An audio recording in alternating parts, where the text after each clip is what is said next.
Scott. I'm Russell. I'm Leo. This is Spitball.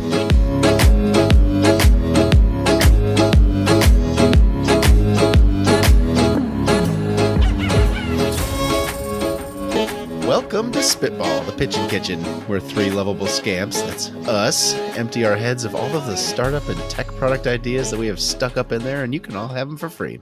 Anything that we say is yours to keep. All right, Russell, what do you got? All right, guys. So, my brother, he's been in the pro gaming scene. He's not a gamer himself. He ran teams and Ran teams? yeah, he was like a manager, like a general manager for pro gaming teams. He managed pro game teams. Yeah. Okay. Crazy. Dang. He helped get sponsors, do all this stuff, and then you start seeing all these they're athletes, guys. These are These e-sporter athletes. Of course. Yes. It's a college sport now, right? Yeah, you get scholarships, you get D1, T1 schools. I don't know if Oh, that's awesome. And so, but yeah, now you have all these gaming. It's there. If you think of them as athletes, right? What do professional athletes sell? What's their branding? They sell shoes, jerseys, all that other gear. Okay. Okay. One thing that's crazy. Okay. This is a mental game, right? So you got to train your brain. You got to fuel it. All right. You got to make sure it's up at the top of the game. So you got to take your supplements to make your brain the best brain possible. Wait. I'm talking about daily vitamins for gamers. Okay. Performance enhancing. Oh my God. Not drugs. Performance enhancements to your gaming. Okay. Increase your reaction time. Sure. Be more focused. Don't just drink caffeine. Take the healthy way, right? Here's what's crazy. I take B vitamins every once in a while. You guys ever it's the natural stimulants. Pop a 5-hour energy. Have you ever taken 5-hour energies really changed my brain in a good way? For the better or worse? Okay. Really? Yeah, it's not like I'm shaky and stuff. How so? I'm just connected to what I'm doing. I'm less shaky. I'm less ADD. It's like an ADD add-on. I don't know. It's reduces it. So I would take not 5-hour energies, but our buddy Sean Lynn, he told me about these B vitamin things. I start taking them and I'm like, whoa, I can work better, focus more. This isn't like placebo. You're actually feeling like, oh crap, this is really helping. Yes. B That's awesome. vitamins. Really? Multiplex. I don't know what the heck they get at Costco, but this giant bar of them. I take it. Makes your pee Gatorade green. I don't know what. So talk about. Are you sure you weren't just vitamin deficient Side before? effect. It's a feature. I might be vitamin V. I might need more B vitamins in my life. All that to say, all right. Sometimes when you're even when you're lifting, right? Some people take it and you get the mind-body connection better, right? I'm talking about a set of vitamins that you probably should take. Gamers are not the most nutritious type of people, right? And so you kind of sell it like IRLs, your dailies. There's all these terms that gamers use when they're doing gaming. There you got your dailies, your weeklies, your monthlies, or whatever. Turn those into vitamins, and now you're a better gamer, right? Stop drinking G Fuel. This idea is growing on me. Okay, this is good. It's your pre-workout before your game. Yes, This idea is brilliant because it already exists, and you just want to put a different label on it. This is a marketing pitch. This is not a... Just going to buy not endorsed by the FDA.com real quick. People do it all the time. They just take You could partner. There's got to be some GNC drugstore brand that's ready to partner with you on this, right? You become the consultant. Yes. That's so smart too. You probably don't have to change any recipe or anything. I'm sure there is something out there that is currently being mass produced that you could market in the right way to be enhance your, mental abilities and reflexes up by X%. You stamp a lightning bolts or something on it. Yeah. Exactly. You have a big display case that's RGB. I'm in. Yes. Okay. None of it's FDA regulated too. So literally vitamins, supplements. Yeah. There's this weird. What? Yeah. protein powder, I guess, and all this other stuff is just not. You're kind of at your own risk there. I don't know the full. Don't quote me on it, but I know it's not like the same as food and drugs. I don't know why they're allowed to do. It's a mixture of both, which means unregulated. That's which, but also at the were the Food or Drugs Administration, not and drugs. We can't do food and drugs at the same time. They'll never see it coming. Oh, it's so smart. It's so not easy, but like it's so doable to advertise for that too. A couple of intense gamer influencers, or just call your brother. I mean, yeah, he could. There's connections out there, and people would take this, and like it replaces the Mountain Dews. It replaces all the other stuff that people are supplements probably more aware of now. Yeah, like those are our current supplements for gamers, right? Like, let me drink my Mountain Dew or have all this other stuff. But now it's like, oh, I'm just gonna pop a stim pack or something. You call it like stim pack. Oh, stim pack's a good name for that. Yeah, like video gamey, recognizable. TM. That's Fallout, but yeah. There you go. Like, or partner with Bethesda. There's probably some like, yeah. Is Fallout over 20 years old yet? Oh my gosh. Okay, here's you can rebrand it or like have special editions for certain games. You want to promote that new game coming out. We rebranded this to match your, this game. Instead of the Flintstone vitamins or little Zelda vitamins now. Little Minecraft creepers. You must construct additional vitamins. It's like the Halo Mountain Dew or World of Warcraft Mountain Dews or whatever dish. Call of Duty does this all the time, but get a special code when you buy our vitamins. God, you could just keep diving into this more and more. This is the best one for RTSs. This is the best one for first-person shooters for this reason. Sure. Yeah, and there are some gamers that are just like, I invest all my money into my gaming setup. Why not invest it into invest in yourself? Yes. Oh wow, I'm a better gamer every day. Right? I take my supplements. I do my stretches. We could be the. Yeah. You ever see like those hand exercises that you like can extend your fingers with that little rubber thing in the center? Have that as part of the promotion. That's the starter kit. Increase strength in your hand. It's a starter thumb workout regimens. And then just a bottle of Adderall. Dude, I think that's like, right? In a way, Adderall is the illegal substance, I think, in gaming. Or like there's gotta be like a line in there, but so we're the regular supplements before you go down hard drugs. I'm giving it crap, but I really like this idea. Dude, let's just do it. This will be the first product released on Spitball. No.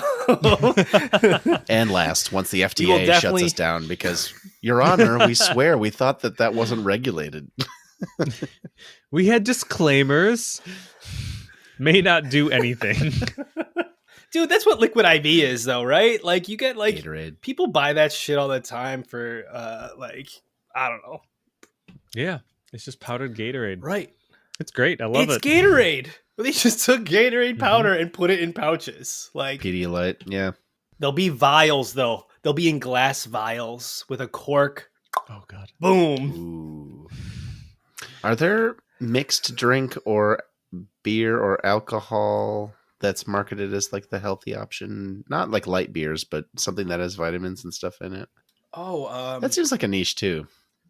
Some kind of kombucha, if I had to guess. You're gonna drink the Bud Light anyway, but what about Bud Light Enhanced that has 12 essential vitamins and minerals? Bud Light Enhanced. Oh, didn't the vitamin water people get sued because they were saying their drink is healthy? It's just sugar water. Yeah, vitamin water is way far away from like Gatorade and Pedialyte. Yeah. Okay, what if you combine Liquid IV in a drink, Liquid IV and alcohol, okay? No hangover. You can drink as much as you possibly want because every time you drink, you're actually having a Liquid IV too. Oh, man. Did we just like solve hangovers for the rest? I think that's it. And you have to buy 10 of them and drink them all in order to feel anything. So we have our built-in recurring revenue. All right. We'll sprinkle a little ibuprofen in every bottle. All right. We just Grind up ibuprofen and liquid IV. Put it in an alcoholic drink. We'll call it 5 Loco. 5 ibuprofen in each. All right, we've strayed away from your idea, but I love it. I mean, it's applicable to other industries, right? I feel like you could apply this to school, maybe. I don't know. You could say, hey, instead of being a better gamer, you're a better student, right? You could rebrand it to that. It's about training the brain, making it have all the vitamins. The soup that your brain is sitting in is filled and ready to go for your day. I don't know. You're selling me. It's just truly a marketing exercise there. It really is. Existing product, slap your own label on, drop ship it, and then advertise like crazy. Dude, and like it's sometimes vitamins are like all these vitamins are a little confusing. Like, should I take D3, fish oil? There's an element of like, all right, what vitamin do I take? Let's just gamify it a little bit.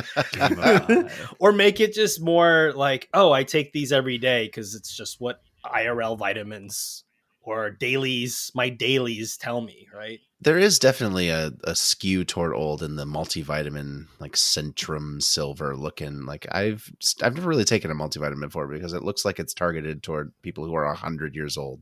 If there was some hip and trendy with the hashtag teens multivitamin, I might at least look at it, you know? I walk by that aisle and think that I cannot possibly be relevant to my life right now. And maybe I'm There's just... got to be something between the Flintstones. Yeah, and the exactly. crazy old... Okay. What is the Gen Z? We'll call it like slay. You know, slay your day. Slay vitamins. Every day slay. Your everyday slay. Yeah, multivitamins suck, by the way. I just feel like there's something about multivitamins that I don't like. They're targeted towards old people. How would you say neon green urine afterwards? I mean, it feels, when I take my B vitamins, it feels like I'm doing something. Even if it doesn't, because my pee comes out a little like neon. Like, I don't want to, but all that to say is it's like, oh man, I'm performance enhancing right now.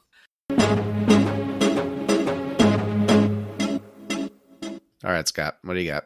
All right, so this is a very half-baked one that I was thinking about literally on the way over here.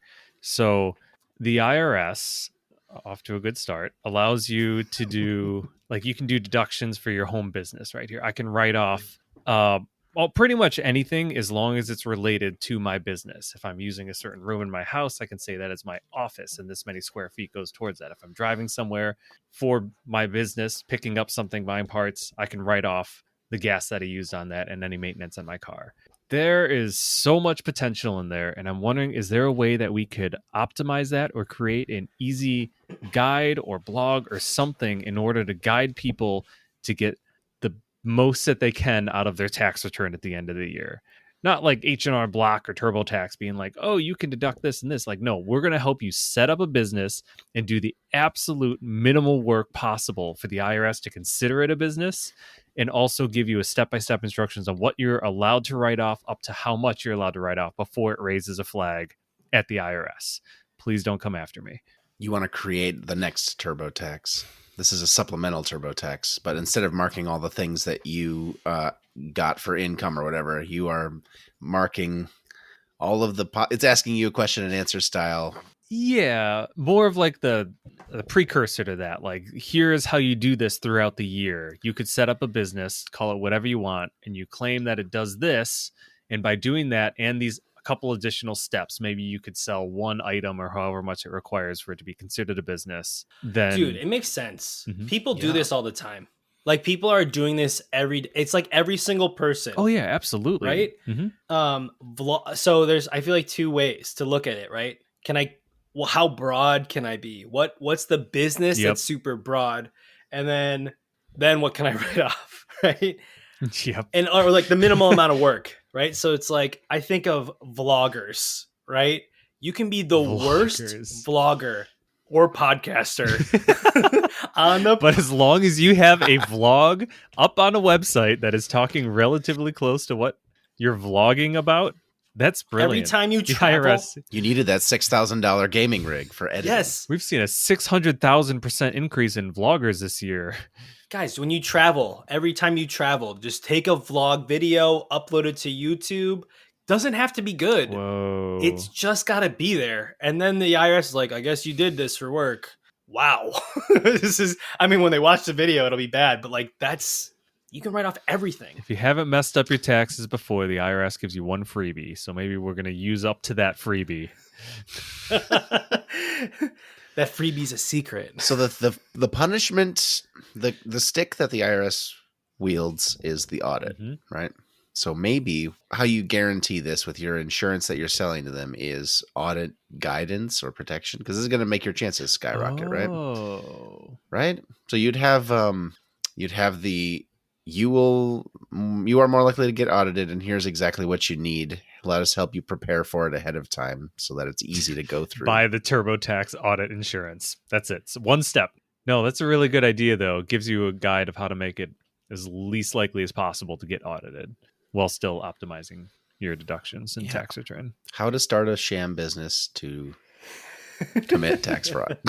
Step 1, don't call it a sham. I mean, like, that's the thing. If you make it like what is defining the business, it's not the quality of the business, right? You don't have to be a good business to get a write-off, which is why you could like you could start a fitness blog or a travel blog, and all you do is write off, I go and travel all the time, so every time I travel I take 50% of the costs. Oh, I like that. You start as a questionnaire on this website that guides you through this process. You'd be like, what do you do? Like, do you like exercise? Do you like bird watching? Do you like whatever?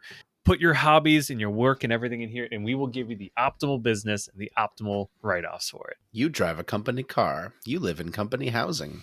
It's the company housing. Yeah, right. I mean, churches and schools and stuff do it. Universities, I mean. It's got to be legal for them to own housing and rent it or give it free to an employee. It's not like a huge win, right? You're not going to be making, unless you're making a lot of money, you'll, I don't know. How much money is there? Like $5,000 a year, maybe, let's say, in tax. I'd do that in a heartbeat if I could get $5,000 a year. Yeah, that's true. That's pretty huge. Like, but like even like $2,000 to $3,000, but then you're kind of, I don't know, you can actually apply it to something that you're interested in doing. You're in a way helping people create a starting point for their business, right? Like, that they may be interested in. Like, I've always wanted to start a blah business. Great, let's put that under this umbrella. Maybe it's like umbrella-izing a bunch of people's ideas or what they do. This pitch you've devised requires a small army of extremely proficient tax lawyers who are willing to commit tax fraud. One very disgruntled accountant. There you go. True. I suppose that once you set it up once, unless there's a big change in tax law, it doesn't need to be changed too much, right? Yeah. I guess your exit strategy is do this until you force the IRS to change the rules because you've broken the system so much. And what's so wrong with that, right? Like, Congress isn't going to pass any changes. They can't. I don't know. I think a lot of people are becoming more savvy to this too. I think you're just helping an already existing trend make more sense to people, so you don't feel like the dangers of, am I going to get audited? Exactly. It's intimidating because you're afraid of that audit. But at the same time, you don't need to go out and even get an LLC or a partnership for this. You could do this as a sole proprietor. Here's my small business. Here's my write-offs. And you know what? I do this to some extent. I still have my consulting technology business, right? And it was booming before COVID or during COVID. And then it kind of is like petering off, right? I throw some money in there, but every time I buy like AirPods or something, right, I put it's a business expense, but then there's a lot of, gray area, let's say, that don't quote me, IRS, but like this is for the podcast for entertainment purposes only. But sometimes you buy a thing, like a pair of AirPods or a new computer, and sure, 50% of it's being used for business. You write 100% of it off, right? One ear pod is for business. The other one's for me. For entertainment purposes only. But yes, that's exactly that's the thing. Accountants that we've talked to or I've worked with in the past are always like, it is a little bit, the IRS is going to want you to do this. And when you do the audit, it's just about correcting what you did wrong. They're not like trying to dig for fines at you the whole time. At least my understanding. So never been audited. So people that have been audited, feel free to join our show. We can love to, to hear you in that story. But yeah, right in podcast@spitball.show. Yeah. About your recent audit experience. Next week, I really wish I hadn't said that. Right. Oh, yeah. All right, Leo, what's your idea? All right. So the thing that makes the Time Hop app successful, that app that you sign into and then it pops up 10 years ago, you did this, right, is nostalgia. People love a play where they are reminded of old moments. The thing that they had forgotten about is dug back up from the internet, right? I am weird in that I have nostalgia for early technology that I owned, and I think that I'm not alone in this. So this is part Time Hop knockoff and part forum signature generator. I would love to have a web app, a website that I go to, and I just type in and search for every phone that I have owned from the beginning to the end to generate an image to share with. It is so easy to make something like that viral, where you have the image that it spits out with yourwebsite.com watermarked in the corner, where you just say, you're the first 5 laptops that I had 20 years ago to now and how they've changed, and see them all stacked up side by side, and to get specs and to see release date and how long did you have them and all that stuff, and a nice little infographic generator. I'd love to have a forum signature generator where I can put in every phone I've owned, because I kind of do it by hand in Photoshop once in a while when I remember. And I've got 15, 20 phones on there, and it's fun to see them all side by side. And people have weird pride for things like that. I think I'm not alone. So yeah, I want to go to smartphone.history and type in everything and get like there's databases out there of every phone ever made with pictures and stuff. You could even see them like relative to size to see how big all the phones have gotten over the years. Yeah. And you have that built-in virality. Like I said, you've got your share to Facebook, share to Twitter, share to Mastodon, share to whatever buttons right on it. And people can collaborate and talk about them. Here's the link to mine. What's yours? And you just kind of have a little thing to reminisce over, you know? Yes. I love this. I had the Samsung Galaxy Note 7 when it was popular. Is that the exploding one That's the exploding one. that you can't bring on an airplane? But you don't have it anymore, right? You would have sent it in. I can't disclose that legally. The IRS is listening still. Right. They called their friends at the They're FBI. calling over. Exactly. No, I think it's cool because, like, especially for millennial types like us who kind of grew up with the boom, you can kind of see, oh, you had the Nokia. Like, how cool would it be to have the Nokia phone that everybody talks about in your list, right? People want to talk about that. There were moments. The first iPhone and the Motorola Razr, yes. and there were these iconic devices for us. There were the shitty Verizon feature phones, like the LG chocolate or whatever, right? So people are like, "Oh, I totally remember having that one specific thing," and it's kind of this bonding experience for young millennials like us, I guess. Okay, have you heard of like tierlist.com where you can like it reminds me of that. You have like SA. What is it? You rank the tier maker. Yeah, you rank random things, right? So like Disney movies, you rank them from S tier, A tier, B, C, D.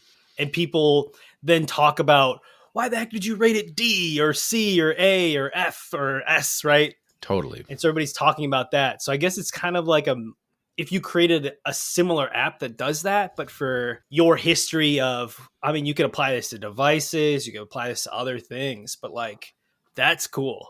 Totally doable and totally viral. Like, yeah. And as a side note, I do need to make an S tier, A tier, B tier list of every phone I've ever owned now. For sure. You see? He's going to start on that immediately. Palm Pre, #1, baby. Never let WebOS die. Dude, that's how you start it. That's how you market it. Go to Market Leo. You do the tier list of phones and you say, I built this on Tier maker, yeah. Time Phone. Oh, you're thinking mine should be just a direct knockoff, this new site? You do a little bit of, I mean, you can't copyright tier list, right? Like that's just a freaking box. Use it as a with very letters. encouraging baseline for what your new idea. I think the secret sauce of this would be the database that it pulls from, right? You could have, all I type in is Palm Pre or iPhone, and it's the list of all of them. Yeah, I do not remember any types of phones that I had, but just the very general, like it was like an Evo something, and if you popped up all the ones with that. Filter by what carrier I was on. Filter by a couple of years where I know I had it. Oh, there it is. Oh, wow, that's right. It did look like that. You know, you have that moment for yourself, and then you share it because you're excited about it. Nostalgia is such a big seller for that too. I really wanted one of the first ideas I ever wanted to try, and I never got around to it. So here you can have this one for free too. I always wanted to do like a day in the life of me. That would be the name of the company. And you go and you rent. This is before body cams were a thing. You essentially rent a body cam and you wear it all day, and just to be like, what was a day in the life of high school Scott like? And you know, it goes to all the sporting. He ran cross country. He did homework. His walk to school or whatever. I'd love to see that right now. What I was doing, who I was talking to, what people look like. And I'm sure 20 years from this moment right now, I'd love to see what I'm doing today. So it's just a way to encourage that. But then technology got too fast and caught up. Now everyone's got a camera in their pocket. It's incriminating too now. Everybody's so worried about everybody, self-incriminating. Body cams for life. No. Body cams don't invoke happy feelings in people right now. Cameras on the face or wherever in general, people had a pretty allergic reaction to a few years back with like Google Glass and all that. Yeah. That'd be cool for the tier list though. Like you said, like, I don't know, I bought the Google Glass. I owned it, you know? Interesting tech accessories you've owned over the years or something. Yeah. I don't know. I feel like there's like what else is there? Like, I think just display, like there's like trophies, things that you don't want to throw away, you know, and then you want to take a picture or have some sort of validation of it. I had this, you know, that way you could throw it away, get rid of the box or whatever. Sure. Whoa. If you say blockchain or NFT though, I'm kicking you off the show. Oh, there we go. Let's bring it back. No digital trophies. Right? I think there's something there. All right. So we had one of our first guest write-ins with submitting an idea. All they have said here, though, is Grindr for dogs. And I'm not really sure where they were trying to go for this one. So thank you, Phil, at PJ Phil. Yeah. So if you'd like to send in your own ideas, it's podcast@spitball.show. They could be as simple as that pitch. we can make this work. Okay, so does Grindr for dogs insist that they're gay? No, I was more thinking of like the GPS aspects of it, but like, what is the GPS aspect of Grindr? Grindr is fascinating compared to the other dating apps. So like Tinder or Bumble or whatever, they're all looking. You know, you can see someone's profile, and the mechanism is swipe left or right. Grindr is just, hey, these are the people within your area, X proximity, and here's their profiles. Really? That you can react to from there. So it's always changing? Yeah. So maybe Grindr for dogs would be you go to a dog park and like oh man, how would this work? You set up your profile. They set up their profiles. Are they banging? Are dogs banging each other? I think that's where that's where the confusion. No, you pull up. Hold on. I got you. Phil thinking? What is this guy trolling us? You pull up at a parking lot and you happen to glance at your app and it says there are currently 12 dogs here. There's this, and this. He needs a little bit of distance. Great. That one over there is super extra friendly and loves the breed that you happen to have. That's amazing. You get the full profile of any dogs that are coming near. Or you know who's at the dog park at this time. You can look at the popularity of the different times. Or your dog is a best friend if you go to a dog park enough. The Pokédex for dogs. The Pokédex for dogs. There you go. You take a picture of the dog and it knows on Grindr. No, I'm just... Pokédogs. Pokédogs.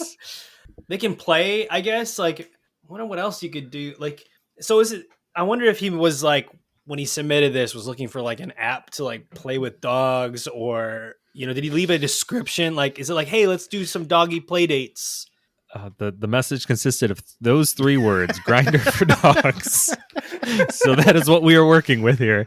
You know, quality posts for quality podcasts. You know what I mean? No, yeah, okay. All right. So GPS dog hangouts. How do you monetize that?